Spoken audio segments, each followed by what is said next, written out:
একটিমাত্র গানে জনপ্রিয় হয়ে উঠেছিলেন এমন মানুষ খুব কম দেখা যায়। ২০০২ সালে মুক্তিপ্রাপ্ত ইন্ডি পপ গান কাটা লাগার রিমেক ভিডিওর মাধ্যমে রাতারাতি জনপ্রিয়তা পান শেফালি জারিওয়ালা। ভিডিওতে থাকছে শেফালি জারিওয়ালার আনটোল্ড স্টোরি। দেখতে থাকুন, শুনতে থাকুন। ভালো লাগলে লাইক, শেয়ার এবং চ্যানেলটি সাবস্ক্রাইব করে রাখবেন। শেফালি জারিওয়ালা।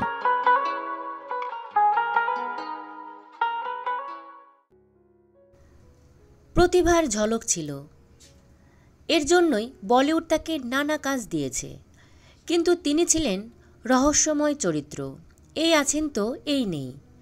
জীবনযাত্রায় বিভিন্ন সময়ে ছন্দপতন হয়েছিল কিনা তা নিয়েও প্রশ্ন উঠেছে বারবার। কাটা লাগা শব্দ শুনলেই চোখের সামনে ভেসে ওঠে সুন্দর জিন্স পরা সেই মেয়ের বয়েজ স্কুলের ছেলেদের ইমপ্রেস করা ড্যান্স। সালটি ২০০২। সেই সময়ের সুপার ডুপার হিট গান কাটা লাগা।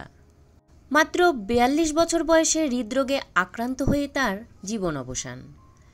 শেফালির মৃত্যুতে নতুন করে এখন ভাইরাল হয়েছে কাটা লাগা। কতটা ভালো পারফর্ম করেছিলেন শেফালি সেই গানে, অত কম বয়সেই তা নিয়ে আলোচনা হয়েছে আবারও। গুজরাটের Sardar Vallabhbhai Patel institute of technology থেকে ইনফরমেশন টেকনোলজিতে বিএসসি ডিগ্রি নেন তিনি।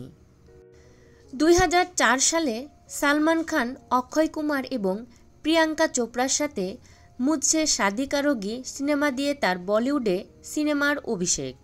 মুম্বাইয়ের বাড়িতে শেফালি জারিওয়ালা অসুস্থ হয়ে পড়লে তার স্বামী পরাগ ত্যাগী ও দুই ঘনিষ্ঠ বন্ধু তাকে শহরের বেলভিউ মাল্টি স্পেশালিস্ট হাসপাতালে নিয়ে যান।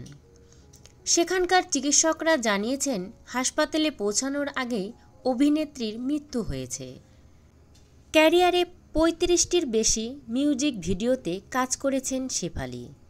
জন্মিলে মৃত্যু অবধারিত, এটি চিরন্তন সত্য। মাত্র ৪২ বছরের সেই মেয়েটির মৃত্যু সকল ভক্তদের হৃদয় ভারাক্রান্ত করেছে। এক সাক্ষাৎকারে শেফালি জানিয়েছিলেন দীর্ঘ ১৫ বছর ধরে তিনি মৃগী রোগে ভুগছেন, কিন্তু তিনি কখনোই কাজে প্রভাব পড়তে দেননি। প্রতিনিয়তই এই সমস্যার সঙ্গে লড়াই চালিয়ে যেতেন। ১৫ বছর বয়সে তিনি প্রথমবার খিঁচুনি অনুভব করেছিলেন। তারপর দীর্ঘদিন মানসিক চাপ এবং উদ্বেগের মধ্যে ছিলেন।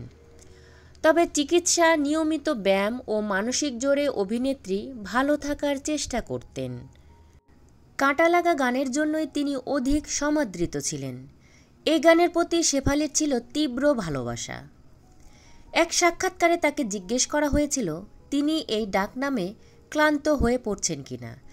তিনি হেসে উত্তর দিয়েছিলেন, কখনোই না। সারা বিশ্বে কেবল একজনই কাটা লাগা মেয়ে থাকতে পারে এবং সে আমি এই নামটি ভালোবাসি এবং আমি মৃত্যুর দিন পর্যন্ত কাটা লাগা মেয়ে হিসাবেই পরিচিত থাকতে চাই। কাটা লাগা গান নামেও পরিচিতি পান তিনি।